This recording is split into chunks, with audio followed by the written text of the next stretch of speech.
नमस्कार, मैं हूं प्रज्ञा मिश्रा और आप देख रहे हैं प्रज्ञा का पन्ना। मास्क न लगाने पर पहली बार में 1000 रुपए जुर्माना रखा गया है। दूसरी बार मास्क न लगाने पर 10,000 रुपए जुर्माना रखा गया है। पूरा दिन सड़कों पर वसूली चल रही है। ठीक है, आपने अपनी तरफ से वसूली कार्यक्रम शुरू कर दिया है, लेकिन अस्पताल में बेड न मिलने पर सरकार पर कितना जुर्माना होना चाहिए? वेंटिलेटर न मिलने पर सरकार पर कितना जुर्माना होना चाहिए? कोरोना टेस्ट न होने पर सरकार पर कितना जुर्माना होना चाहिए? शमशान में मुर्दा जलाने के लिए लकड़ियां न होने पर सरकार पर कितना जुर्माना होना चाहिए? शमशानों में दिन दिन भर मुर्दा जलाने की वेटिंग के लिए सरकार पर कितना जुर्माना होना चाहिए?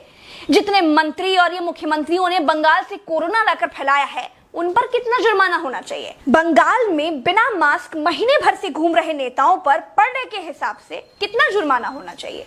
क्या सरकारों की कोई जवाबदेही बची है देश में? क्या सरकारों से सवाल पूछने वाला बचा है कोई देश में? क्या कोई पूछ सकता है कि 1 साल से देश कोरोना महामारी झेल रहा है, आपने पूरे देश में कितने नए हॉस्पिटल बनाए हैं?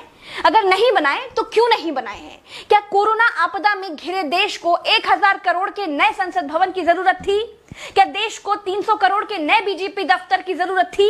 क्या देश को तत्काल 1100 करोड़ के राम मंदिर की आवश्यकता थी? मंदिर के लिए चंदा मांगा जा सकता है तो हॉस्पिटल बनाने के लिए भी सरकार चंदा मांग सकती थी, लेकिन अस्पताल बनाने की नियत नहीं थी। मूर्ति बनाने की नियत थी तो बना दी। सरकारों ने अस्पताल नहीं बनवाए। क्या इस देश की पब्लिक सरकारों पर कोई जुर्माना लगाएगी?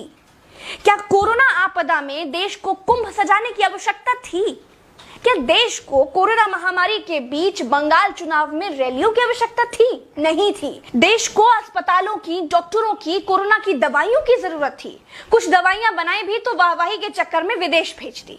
आधे अधूरे टीकाकरण में देश अभी अटका हुआ है। और ये कैसा टीका बनाया है जिसे लगाने के बाद भी कोरोना हुआ जा रहा है? क्या कोई सवाल पूछेगा? चीन ने कोरोना को फैलाया और पूरी तरह से कंट्रोल कर लिया। अपनी जीडीपी में रिकॉर्ड बढ़ोतरी कर ली।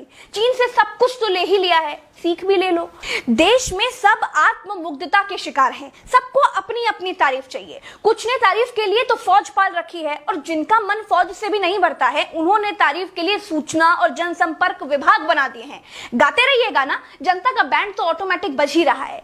जिनके अगल बगल से कोरोना से लाशें नहीं उठी है ना, वो मेरी बात को नहीं समझ पाएंगे। जो कोरोना की पीड़ा से गुजरे हैं, जिन्होंने कोरोना से मरे हुए लोगों को शमशान में जलते देखा है, जिन्होंने कतार में लंबी लाशें देखी हैं, वो जान जाएंगे कि मैं क्या कह रही हूं और क्यों कह रही हूं।